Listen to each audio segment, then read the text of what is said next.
there's nothing for them to pursue, making the real estate a much less attractive target.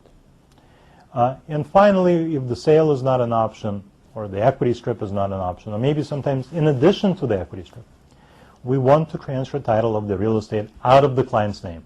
And I would say that 90% of the time, this is the option that most people pursue. Transfer title of the real estate out of the client's name.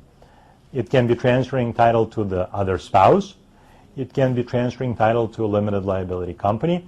It can be transferring title to an irrevocable trust. It can be a sale and leaseback. I mean, there are all kinds of ways of transferring title. For a personal residence, the choice is usually between transferring title to a limited liability company or an irrevocable trust. Like, for example, in this slide, we are referencing what's called a QPERD, which is a qualified personal residence trust, which is an irrevocable trust commonly used in estate planning. But there's just one of many examples of an irrevocable trust that the residence can be transferred to. Sometimes we may want to transfer the residence to a trust so there will be absolutely no income tax consequences, no gift tax consequences, no estate tax consequences. And then we will set up a different type of an irrevocable trust. It's important to do this in such a way so that there is no tax on the transfer of the residence into these entities. So, for example, if you live in Hawaii, you may not want to use an LLC, because when you transfer real estate in Hawaii to an LLC, you will pay transfer taxes on the transfer. So maybe in Hawaii you want to use an irrevocable trust. If you are facing a fraudulent transfer challenge or a likely fraudulent transfer challenge, then maybe you want to use an LLC, because if you recall, transferring assets to an LLC makes it more difficult for a creditor to bring a fraudulent transfer argument. You want to make sure that if it's an LLC, the LLC is a disregarded entity for income tax purposes, so that the client retains the 121 gain exclusion on the sale, that $500,000 gain exclusion on the sale. You want to consider what will happen to the mortgage. And if there's an existing mortgage on the residence, if you transfer to an LLC, technically speaking, you trigger the so-called due on sale clause.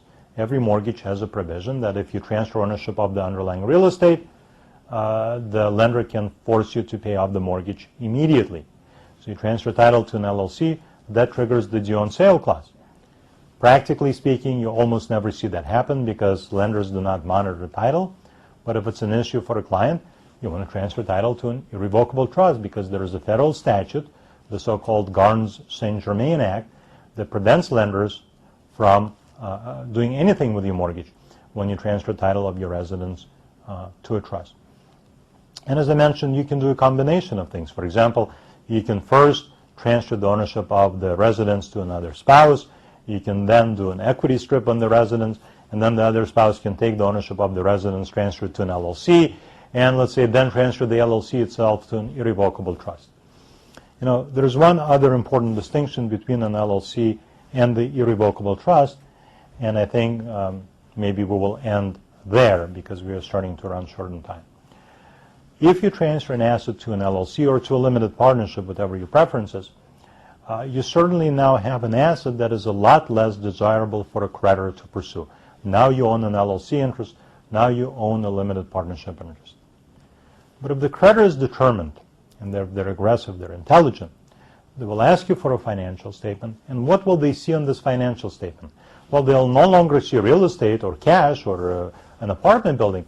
Now they will see limited liability company, an approximate value. Well, if the plaintiff is determined, they will say, okay, they own their assets through an LLC, and there are a lot of assets there in the LLC. It's difficult for us to get into this LLC, but not impossible. Maybe in this case, it makes sense to try. We'll get a charging order, or we'll try to pierce the corporate veil of the LLC and try to get at those assets. If you transfer an asset to an irrevocable trust, what happens on your balance sheet? Well, the asset now completely disappears off the balance sheet, because once you transfer an asset to an irrevocable trust, there is simply nothing that you own. The asset is now owned by the trustee of the trust. So if you want the balance sheet to look as unattractive as possible, you know, the plaintiff is asking you for the client's balance sheet to see if the client is a worthwhile target to pursuing, or maybe negotiating a settlement let's say with the lender, they want to see the balance sheet, maybe then an irrevocable trust is a better option, because now the balance sheet looks a lot more barren because the assets simply disappear. And oftentimes we will use the LLC and the irrevocable trust in conjunction with each other. We will first transfer the asset to the LLC to make the fraudulent transfer argument more difficult. We will then take the LLC interest and transfer the LLC interest to the irrevocable trust. In the 3 hours that we've had, we've covered a lot of the structures that we use in asset protection planning, but without really going into it in depth. And we really would need to talk about this for 3 or 4 days to cover all of the possible details. I want you to get the basic gist of it. The idea is to get assets out of your client's name in such a way so that they can retain control. And again, your objective is to make sure that it's simply more expensive and more difficult for the plaintiff to pursue our client's assets, because oftentimes that's all that it takes. And finally, it is never too late to plan. Thank you for listening. I hope you enjoyed this presentation.